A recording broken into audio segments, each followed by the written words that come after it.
Yeah, it's Cash.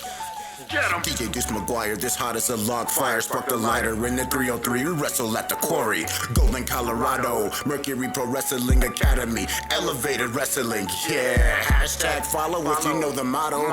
Can't stop now. Got the need for speed. Combustion and concussion. Championships in my vision. I put the key in the ignition. Such an easy decision. I got a hustler's ambition. Wrestling at its best. Welcome to the show I put on for Rocky Mountain Pro. Let's go. RMP Radio is back on the air. Hi, I am your host, Mr. Fourth Row, and joining me on this edition of RMP Radio, I have the newly crowned RMP champion, Dustin Uhrich. Dustin, how you doing? Doing good, man. How's it going? I'm doing just fine. Not as well as you, though. Congratulations on becoming the new Rocky Mountain Pro champ. Appreciate it, man. Kind of a long time coming, and sounds like you were leading up to that pretty down confident that you were going to win the thing. I figured, you know what, man, like this is as good a shot as any as I got to take it, even though I had to face a beast like Marlon Bishop, but there wasn't any way I was coming home without it. All right, yeah. Let's talk about that event a little bit. The Rumble at the Loudhouse at the Pepsi Center. Second time the Rocky Mountain Pro has had a show there.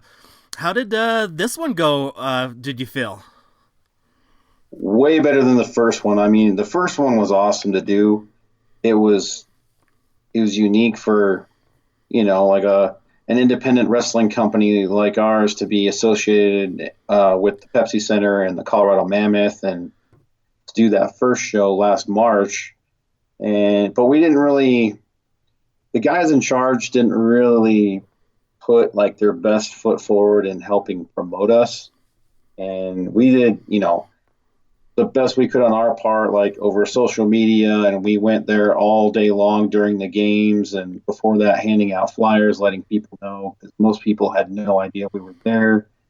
And we had, I don't know how many, 500 or more people, 600 people stay last time, and we had to wait for like an hour after the Mammoth game last time before we could even set up the ring and get going with the show. So people were probably a little stir crazy waiting like 3 hours or more just to watch us. And this time it went way differently and way better. We had this guy Craig and several others that were in charge this time and instead of the other people last time, and they couldn't do much more for us. I feel like they helped promote us on social media. They had radio spots.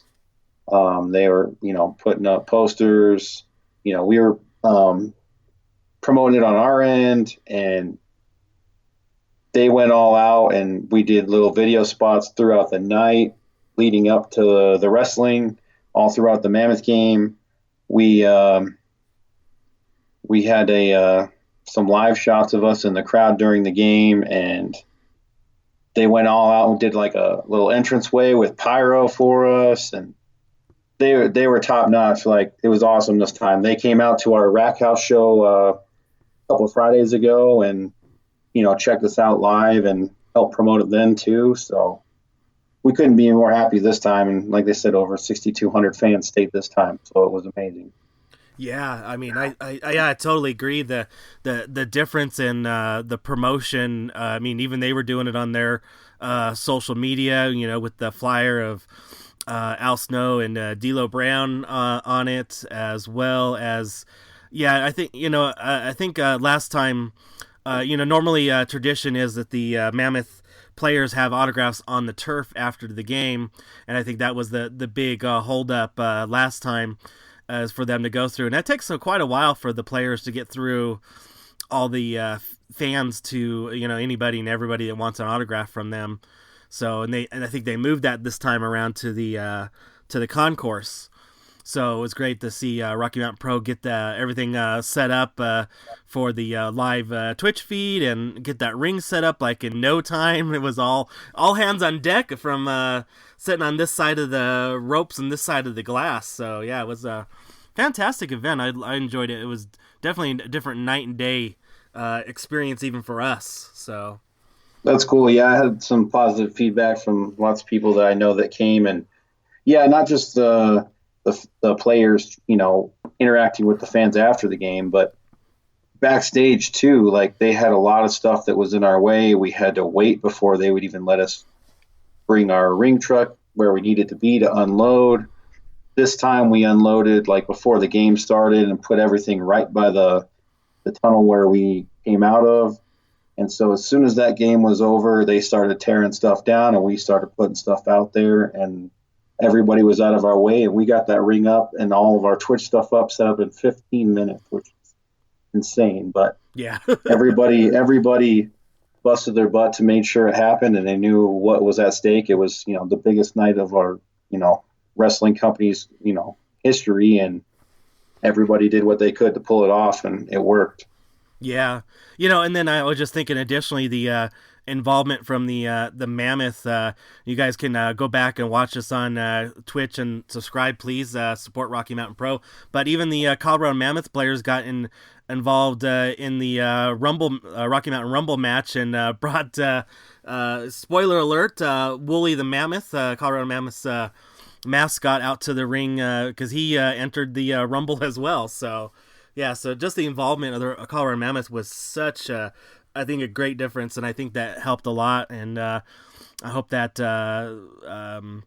shows for the future for the next time Rocky Mountain Pro gets into invades the Pepsi Center.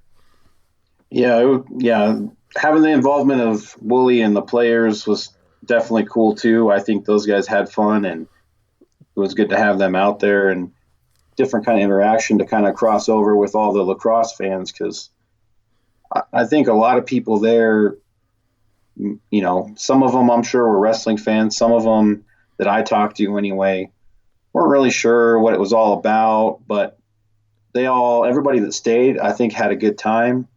And, maybe they came there for the lacrosse, but I think they had a good time watching the wrestling too. So hopefully we can gain some more fans. And the event went off so well that, nothing's for sure yet, but I think you might be seeing Rocky Mountain Pro back at the Pepsi Center in the future. So yeah, that'd be fantastic. I would can't wait to see that. So all right, well let's go ahead and do the quick hard transition. So like on Rocky Mountain Pro, we get to know try to get to know the person behind the wrestler, and outside of the wrestling ring, you are a huge live music person. How'd you get into that? I don't know. Ever since I was real young, I just always really loved music. I always liked different kinds of music, but I always pretty much was into rock music for the most part. When I was real little, I kind of got I still into it now, but not a lot of different stuff, but I got into some blues because my dad was always really big into blues. And so I always grew up, and my favorite musician, even to this day, is Stevie Ray Vaughan and Double Trouble. And I think he's like the most amazing guitarist ever, and I could just, listen to him nonstop. And I just wish that before he died in 1990, that I would have been able to see him play live, because he was amazing. Even though I was so young, I still really appreciated what he did. And I remember hearing, at a parent-teacher conference when I was in elementary school, that when he died, and I was just so bummed out because I never got to see him live. But I think probably shortly after that, in that was 1990, but I think in the late 90s, early 2000s is kind of when I really got into music. I think everybody, no matter if it's wrestling, music, sports, or whatever. Like everybody has that like time period, or maybe a decade or a couple decades that really hook you as a fan. And I think like the mid late 90s, early 2000s was like for me, because I really loved a lot of the rock, alternative, like new metal, grunge stuff. I just really got into that stuff. Like some of the bands like from then that I still love listening to today are like Bush, Rage Against the Machine, of course, like Korn, Limp Bizkit. There's so many different ones I could listen to, and from late 90s and early 2000s. One that I really love is still going today is Smile Empty Soul, who actually I use for my ring music. So that was huge for me. Oh yeah, that's awesome. Yeah, and what you were talking about there, that time period, we had a big cornucopia of bands that had a lot of hits. So yeah, there was probably a lot to choose from, like you were saying.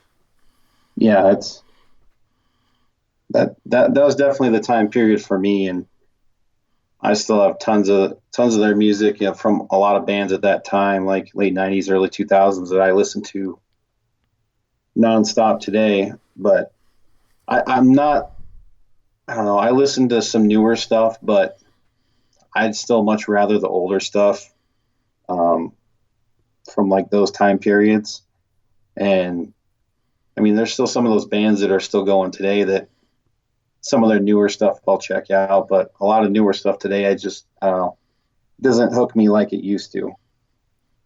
But yeah, and there's this cliche or saying when it comes to music, and I want to know if you agree with this. And there's a time period that we just kind of get locked in on, and that just becomes our favorite. So like you were saying, maybe if an artist or a group or a band or somebody comes out with something a little bit newer, we'll still check it out. But we kind of tend to lock in, and those kind of become our favorites. And it is a little harder to get too attached to like newer stuff. You're like, yeah, it's okay, but I still enjoy what I enjoy. Do you agree with that?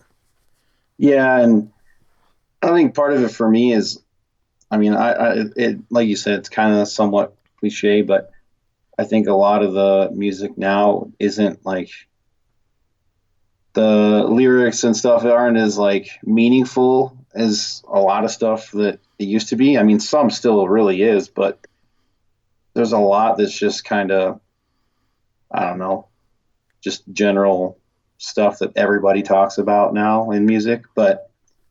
And just the sound, I like, I don't listen to a lot of like death metal stuff. I don't hate it, but it's not something I listen to regularly.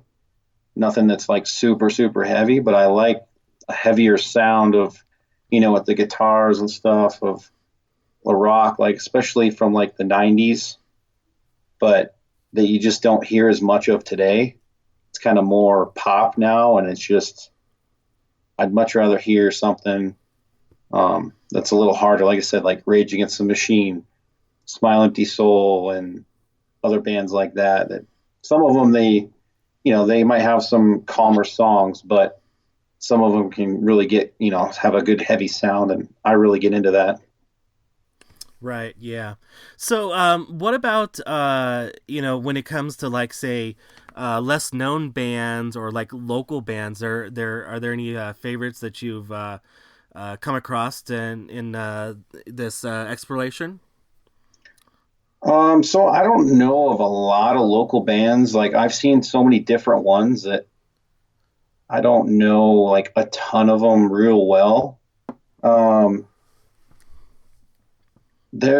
I know one of them I saw several years ago that it's still going around the Denver scene. I went and saw them with, it was at like a Drowning Pool concert, and they were playing with them and Egypt Central, and the band is called Lost Point out of Denver. And I thought that they were pretty good from the time that I heard them. I've, downloaded some music from them ever since, and I know they're still around. But there's still some bands that aren't as well known, or maybe they were more known in like I said, the generation that I was really getting into, the 90s, early 2000s, and maybe they're not so big anymore. But I feel like some of those bands, at least for me, and I think a lot of other people, like, you still get fans coming out to, because it's kind of nostalgic just to hear stuff that you grew up with, and then just to hear it live. Like, maybe for me, there's a lot of bands that I might not have ever got a chance to go see live because I was too young and I didn't have money, because I was a teenager or younger, and I didn't have a job yet or whatever, or my parents didn't take me or something. But like, there's some bands, like I recently went and saw Cold, and they haven't even toured in 9 years or put out an album. And I always really got into them, and I was like, I saw them. They came to Herman's Hideaway, where we do the Respect Women's Wrestling shows. And I saw, as soon as that came up, I was like, I got to go to that, because this might be my only chance to see them, because so many old bands that I really loved, either they're not playing anymore, or they broke up and they're doing separate stuff, and it's just not as good as they were together as one. But yeah, definitely Cold was one of them I saw recently. Another one I really liked is Trapped. They were huge, and since they came around in 2002 with that song Headstrong. If you know anything about them, you know that song, if nothing else, Yeah. But they were awesome live, and I got a ticket already to go see them again in April with Smile Empty Soul and a few other bands at Herman's Hideaway again. So I'm looking forward to that. Yeah, well, that sounds cool. So yeah, and I was going to ask you that, and you mentioned that Respect Women's Wrestling, which is in partnership with Rocky Mountain Pro. They hold their show at a local, it's a music venue / bar, big enough to hold a wrestling ring. Do you what do you like? What's like your preference when it comes to venues? Do you like the more intimate setting, like of a Herman's Hideaway, or something a little bit bigger, the Denver area, like more of like a like a Fillmore or Paramount, or even like a Pepsi Center? I mean, or do you think there's a reason for each particular like band or act to get into certain venues? What's your thoughts on all that? I've been to just about almost every concert venue around, everywhere from, somewhere small like Herman's Hideaway, or like you said, Paramount, or Red Rocks, Pepsi Center. I've been to Mile High. If I just love the band, it doesn't matter if I like the big, arena stadium shows, but I really think the smaller ones that are more intimate are better, just because, you can hear it and you're up close and you can see the band, because it's cool to be there, but it kind of sucks, if you're just in a crowd of people and you can't hardly see and everybody's getting trampled and stuff. But I just like the feel and the look of the smaller venues, like Herman's and Paramount and the Gothic and all those. Like I said, I've seen some pretty awesome bigger shows. Like I went to Mile High. I went to the Summer Sanitarium tour. I think it was in 2003, and saw Metallica and Mudvayne and Korn and Limp Bizkit there, and a couple other bands, and it was amazing. And I've been to Red Rocks several times, and I went last year and I saw, was it the Cult, and I saw Stone Temple Pilots, and I saw Bush, and that was awesome. But I really think the small venue, I keep giving them free plugs, but Herman's Hideaway, and I've been to probably 6 or so shows there in the last year, maybe more. And I keep bringing up this band too, but I've seen them there 3 times in the last year. But Smile Empty Soul, they're definitely right there with Bush is like my favorite bands going today. And I'm definitely going to keep going to whatever shows they put on there. And it's cool to see like a band like them that they were really big in like when they first came on 2003, 2004, and their first album, I think it was, I don't know, gold or something, but it was pretty big. And then they had some record label issues and their second album never got released or got pulled by the label because of some controversial lyrics or some BS. And then they put out their third album and finally got on a different label. And that's the album that still is huge for me today. It's called Vultures, and that's part of where I got my inspiration from. And that's the album that I also got my theme music from, called Out to Sea. And after that, they had more label issues, and they just kind of never got as big as they were, but they're kind of okay with that. They put out their own music on their own label now, and they don't have nothing on the radio because it costs a lot of money, because the record business is pretty crazy nowadays. But they're still doing their thing, and it's cool for me to see a band like that was really big for a while. It's just to be in a small setting, especially someone that I really get into, and you can be right up close and listen to their music and just see them, from like 20 feet away. And they're all real personable too, and met them a bunch of times, and it's kind of a cool feel. And I think that's partly why a lot of people dig the independent wrestling scene nowadays, because it's kind of the same thing. You don't get the same experience at a WWE show that you would a Rocky Mountain Pro, or, even like a bigger one, like a Ring of Honor or Impact. They're going to put on different than WWE and whoever else, so it's kind of cool like that, I think. Oh, yeah. That's cool.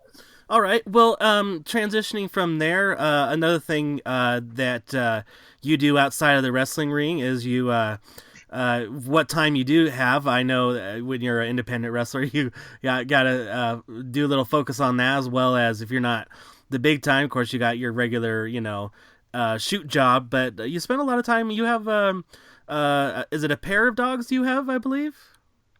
Yeah, I got a couple dogs.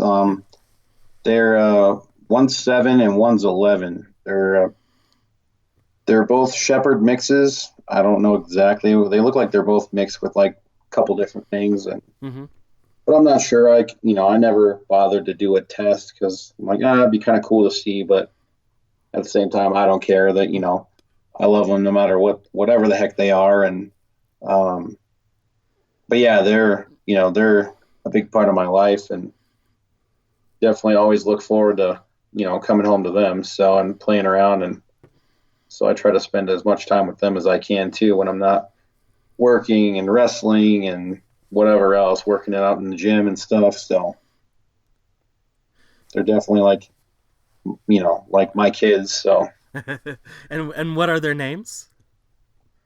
I have the 11-year-old is Trinity, and then the 7-year-old is Bella. Okay, yeah, I was thinking there was a Bella. I think I remember that one. And gosh, those are those are kind of some WWE names too. Yeah. Yeah, they're definitely a little unique, just like my dogs. They definitely got some personality to them, and they, if they want something, they talk to me, and they'll growl at me and paw at me and tell me when it's time for food or their nightly bone, after they eat before they relax, and or if they want to walk, they're not shy about telling you what they want. So yeah, I see. Yeah, and so do they tag team up on you a lot of times? Yeah, they'll both be bugging me, and one thing that they love to do is they love to go downstairs and chase a laser pointer, because I swear they're like both half cats, because they go crazy for that. If they hear like a pen click, they'll be looking around the living room for like 10 minutes because they think you're messing with the laser pointer.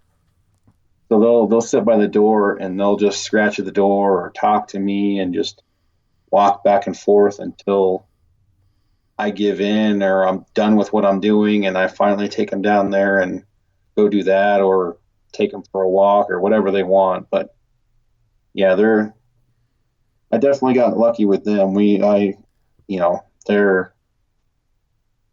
a lot of personality and they're just, the best, like really good, really well behaved dogs. And I got them both from different rescues. So. Oh, that's awesome.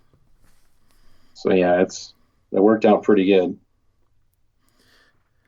All right, well that's fantastic. Okay, so let's transition from there. Another thing that listeners may be interested that you also enjoy outside of the wrestling ring is you're a football fan and your teams of choice are the hometown Denver Broncos and the Philadelphia Eagles. How did you get into football, watching football and such?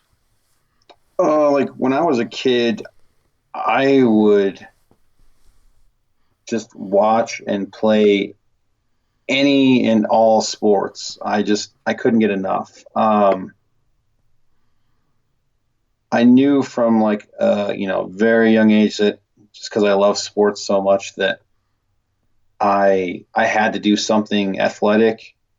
And I think like when I was really young, like early 90s, again, that was like the time that really hooked me for sports, because that's when all my favorites played. Like like in football, I always loved the Broncos. So I always grew up watching them with my family and friends because most of them were Broncos fans. And I got hooked in the days of John Elway and Vance Johnson and Shannon Sharp and just lots of guys like that back in the day. And I always loved watching any and every game I could back in the day. But now I really only watch like the Broncos and the Eagles now for the most part, but I'll watch whatever else I can too. All right. Well, and how did you become an Eagles fan? So my mom and my mom's side of the family are from Delaware. And, Delaware doesn't have any teams out there, so you just adopt a team. And whenever I would go back and visit, every year back in Delaware, I always end up watching the Eagles game with like my grandpa and my uncle. They were always big Eagles fans. So I always grew up watching, Randall Cunningham and Jerome Brown and Keith Byers and Reggie White and all these guys back in the day. And so I kind of adopted them as like my second favorite team. And I still watch them all the time and root for them, even though this year the Broncos and the Eagles kind of sucked, but that's all right. Well, there's ups and downs always. You can't win them all, and the Eagles have definitely had their share of losses, even though they just finally won a championship not too long ago. But yeah, I'm definitely always stick with them. And the Broncos have always been my number one. But yeah, they're always a close number two for me. So. Yeah, well, we got to give the props a little to the Eagles since they did get a little farther than the Broncos this year. Yeah, so at least one of my team made it a little further. I always got something to look forward to when one gets knocked out. Usually the other one's there at least for a little bit longer, but right. Yeah, and just unfortunately did not go their way for wild card weekend. Ran into the Seahawks, which did you watch that game? I didn't watch it, but I heard it was actually a pretty decent game. Yeah, I watched most of that game, and it sucked that they had Carson Wentz leave the game real early with an injury on the Eagles, but yeah, I don't know if that really would have made that big of a difference or not. They were kind of up and down all season, and had lots of injuries, so they were pretty inconsistent this year. So, but you never know. We'll see what next year brings, and hopefully it's better than this year. But it's all you can do. Now, I don't know, like, there's not many teams that left that I real excited for. I'm definitely excited that the Patriots are gone, as are a lot of people. But, Yeah. but I don't know. I guess I'll probably root for the 49ers. They were always like up there for those little back in the days from like Bill Montana and Jerry Rice. Yeah. So far, they always had lots of players like Ronnie Lott and, a ton of other guys back in the day. I always kind of liked them, but so I guess if I had to pick a team that's still in it, I would go with them. But what about you? I'm not sure. I think on the NFC side, I'd like to pull for the 49ers as well, and then on the the AFC side, I'm really pulling for. I'd really like to see the Titans, because I got a couple friends that are Titans fans, including mutual friend of ours, Manny Lemons. Is a big Titans fan, so. Yeah, I know. Yeah, I got another buddy of mine, Tim, that's a big Titans fan, and yeah, I was immediately thinking of Manny as well because he's always been a big Titans guy. But yeah, I wouldn't hate seeing them, do well either. But I think out of who was left, I think, like I said, I'll go with the 49ers as my favorite, like from a, just that I want to win standpoint. But we'll see what happens. Right. Yeah. All right. So, well, let's talk about the Broncos for just a moment. This year was definitely a very trying season for the Broncos, in my opinion, and couldn't figure out. Well, they wanted to bring in a star quarterback, Joe Flacco, but unfortunately did not really work out for him. And I think we kind of got a little star in the making when it comes to Drew Lock. And what do you think about that with the Broncos quarterback situation and everything like that? Yeah, it's been kind of a crapshoot lately for quarterbacks with them, and yeah, Flacco ended up being pretty big bust, but yeah, I think the future looks, kind of exciting. Could be bright with Drew Lock. I mean, he's, from the little bit that we saw of him, he showed some promise. So hopefully he'll help the team, turn around a little better a little better next year than this year. So it's all we can hope for anyway. Yeah, and it seemed like to me, and this is just my opinion, but what do you think? It seemed like Flacco didn't have the passion or the drive when it came to getting the offense running, and then Drew in there, it seemed like the offense kind of rallied a little bit more behind him than with Flacco. What do you think?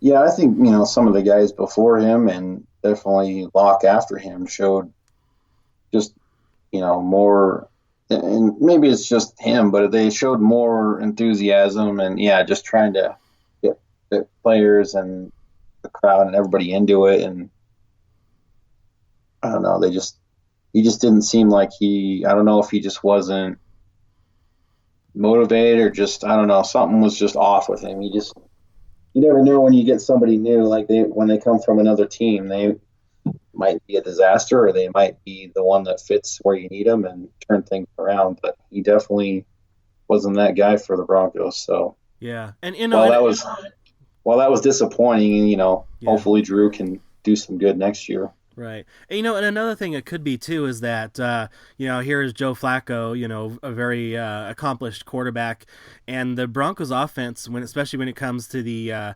backs and receivers, are definitely on the younger side. And so maybe there just was a little bit more of a connections with Drew because of him being a little bit younger and just getting that synergistic feel when it came to playing together. I mean, what do you think? That could be too. I mean, the age thing, that's a good point. Like, it could have a big thing to do with that. But at the same time, like, maybe it's just his personality or something. But for some reason, you need to fit in and like, glue with like the rest of your team, because otherwise it's just not going to work if you're not playing as a unit. A lot of times it's hit or miss. Like there's some guys that they come in there and everybody just gravitates towards them, and that's what you need. And hopefully, so far everybody seems to be on the Drew Lock bandwagon, so hopefully he can keep it up and build off of it next year. But I don't know. We'll see what happens with Flacco after this too. So who knows what's in store for him. Yeah. All right. Well, I think that was a great place to wrap this up. But before I let you go, Rocky Mountain Pro has officially recharged from 2019. And, like we said at the beginning of the show, hit it pretty darn big. Pepsi Center, Rumble at the Loudhouse. But now it's time to get focused on the charged television tapings for this year. You want to tell the listeners a little bit about what is coming up here this week for Rocky Mountain Pro? Yeah, so Thursday we got first charge of the new year, and we'll be at the quarry. And this time it'll be on a Friday night, the 10th. And if anybody still has their flyer or ticket stubs from the Rumble at the Loudhouse from the Pepsi Center show this past weekend, you will be able to get in for free. And we're changing things up this year. We're not doing the Thursday shows for charge. Like I said, it'll be Friday, or it might occasionally be a Saturday once in a while. But we'll have so it'll be a little bit different schedule, but I think it'll work out better for the fans, and hopefully more people will be able to come on Friday nights instead of Thursday. And then, so we're looking forward to the 10th. And then the last Friday of the month, we'll be back at the Rack House Brewery in Denver. And that's definitely always a fun show to go to as well. So those are the next two big shows for us coming up. And we'll just have to hit the ground running for 2020 and on to bigger and better things now. Right. Yeah. And yeah, if I can plug the Rack House part of that. So listeners, now, the Rack House is going to be taking the place of what before Supercharged used to be at the end of the month. So the quote unquote payoff of what's been happening all month is going to happen at the Rack House. So it's going to be definitely an experience, and definitely want to invite everybody out to come to both shows every month, and or all three shows depending on if there's a Romero show or an Alamo Draft House show in the month as well. Yeah, and we'll still be planning on when the weather gets nice, we'll be back at Romero's in Lafayette. We'll be sprinkling in. Hopefully, we're planning on some bigger shows periodically at the Summit again this year. Right, that too, yeah. And like I said, hopefully we'll hit some other bigger, better venues. And the last couple of years we've hit a few random venues that just randomly popped up. Last year we had Uhrich a few times. So they like us, so we're hoping to go back there this summer. So just always got to keep your eyes peeled. We're always adding stuff to the schedule, so yeah, you never know. Yeah, exactly. All right. Okay, well, Dustin, I do appreciate you coming on to this edition of RMP Radio. But before I do let you go, people wanted to follow up with you on the social medias. Where could they do that? You can just find me on Facebook at just facebook.com/Dustin Uhrich. Or Twitter, just at Dustin Uhrich. And then otherwise, come out, see me, say hi at the shows, and have a good time. Yeah, exactly. All right. Well, once again, I do appreciate you coming on, and I'll be seeing you this Friday. All right, man. Look forward to it. Thank you, as always, for supporting me and Rocky Mountain Pro and all the other wrestling companies here in Colorado. We all appreciate it. So. All right. Yeah, you're definitely welcome. Thanks. All right, man. Thank you again. Once again, a big thank you to Dustin Uhrich for coming on to this edition of RMP Radio and letting all the listeners get to know a little bit more about him. Check him out each and every Rocky Mountain Pro event throughout the year, now that he is top of the mountain of Rocky Mountain Pro as the new Rocky Mountain Pro champion. Well, let's pay some bills like they used to say back in the day. If you want to get some merchandise of your favorite Rocky Mountain Pro superstars, just head over to rmpwrestling.com, click on the merchandise link, and you can search also from your Amazon search bar, put in Rocky Mountain Pro. And, of course, the item of the week is, of course, the Dustin Uhrich Vulture t-shirt. So great choices of colors you can choose of that. Upcoming events for Rocky Mountain Pro this week, we have on Friday the Charged Television taping from the Quarry at 7 p.m.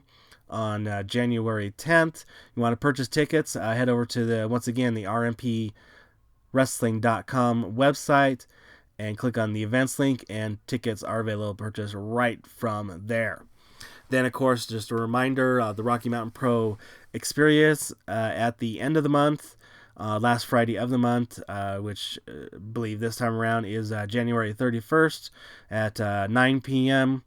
It is a free event, but they just ask you to what you would purchase a ticket for, turn that right around, and patronize the formerly known Rack House Pub, Bierstadt Lager House, I believe, as with refreshments. And of course, don't forget about your independent wrestlers, and purchase a t-shirt, a photo, sticker, whatever else they may have to sell you.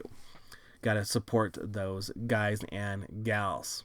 You want to watch Rocky Mountain Pro, and it's going to be very important this year that you do support us on twitch.tv/Rocky Mountain Pro. If you subscribe, you do get to tune into the live Twitch feed as the recordings are happening for Charged. So that's great, and you get to see that happening right away versus if you catch the shows. But go ahead and watch the shows as they are being produced and as well released there on the other platforms, such as Fight TV, the YouTube.com channel, as well as the Facebook channel, as well as ImpactPlus.tv. You want to follow us. Everything does stem from the website at rmpwrestling.com. And then on your social medias, Facebook, Twitter, and Instagram, all of the name of The Rocky MTN Pro. Once again, that is The Rocky Mike Tango November Pro. Well, I want to thank you all for listening, and a special shout out this week to one of my fellow fans, Brandon, for listening to this edition of RMP Radio, where pro wrestling is elevated.